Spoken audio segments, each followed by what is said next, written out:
nutrition and wellness, of course, these are really important, right? And we have a checklist that we're going through this month in our health article, and Andrea's back with us. Hi, Andrea. Hi, Brandon. Hi, everyone. It's great to be here. Andrea, what are some things you try to do in order to take care of yourself, both physically and emotionally?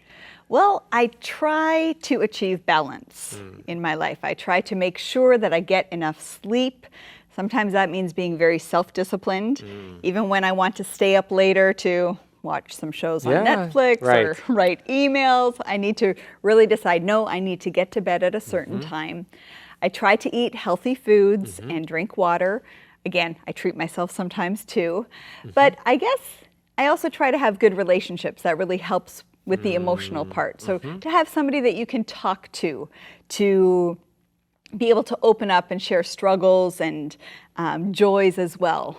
And for me, the emotional part also definitely ties into my faith, praying and knowing that God is in control. Absolutely. Very good advice for us. Well, we also talk about when you're sick, and there's some famous dish that we like to eat in North America. I think it's in Canada as well. Do you do that? I know it's in the U.S. We eat chicken noodle soup, and I know that can seem kind of strange. Why do we eat this? But it seems there's science backing up that, it can actually sort of help you if you're not feeling well. Is this a practice that you had growing up, Andrea? Yes, absolutely. My mom would always make chicken soup. Well, we ate it even when we weren't sick, but she would make it from the bone. And I think that really makes a difference when you're actually cooking the broth from the bone, because inside those bones, there are nutrients that really bring healing to your body. So now I try to do that as well. I like to cook it from the bone. I add vegetables, but living in Taiwan, I also learned to add a lot of ginger.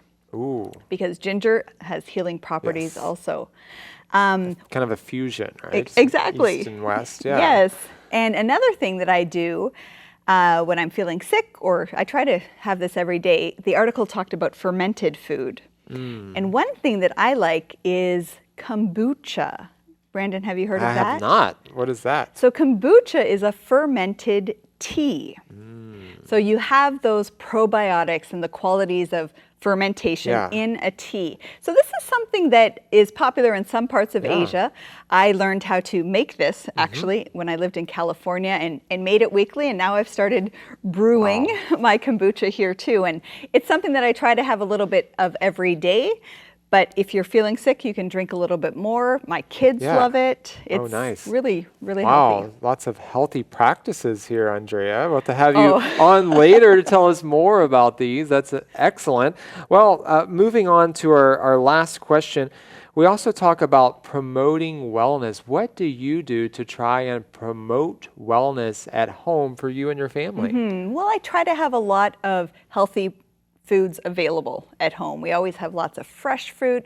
I mean, living here in Taipei, we love going to the fruit markets and veggie markets, right? It's readily available. So I try to have a lot of that at home. It's kind of like what you see, you eat. You know, if you see a lot of chips and cookies, and I mean, I do have those at home that's too. Dangerous.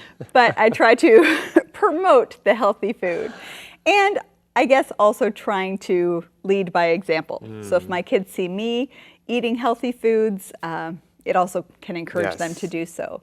And one thing I like to do is smoothies, because in a smoothie you can add a lot of fruit. I also add veggies, spinach or other deep greens, some ginger in there. So sometimes my kids don't even know that they're drinking a healthy shake. The smart mama, right? So that's a few ways of All right. wellness. Well, we got a lot there to put on our plate, so to speak. And we hope that you check out our health article to learn much more. And we'll see you next time here on Insights.